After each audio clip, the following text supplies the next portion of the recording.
Hello mga kabeshi, kung monetize ka na, punta ka dyan, i-click mo yan at makikita mo ang ads on reel.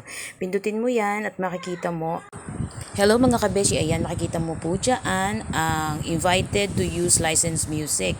At syempre itatry naman natin yan. Pero makikita mo rin dyan ang sinabi ni Meta na earning display error. Kasi nakita natin nung nakaraan, July to August 1, maganda yung performance natin, kumikita tayo. May binibigay na kita si Meta sa atin.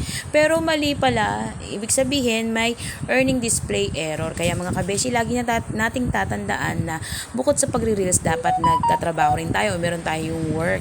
Hindi siya katulad ng akinsit katapusan na susweldo ka. Kaya mga kabeshi, laban lang, huwag mawawalan ng loob. O di ba ang dami na rin na biktima niyan. Kaya mga kabeshi, lagi niyong tatandaan, work at the same.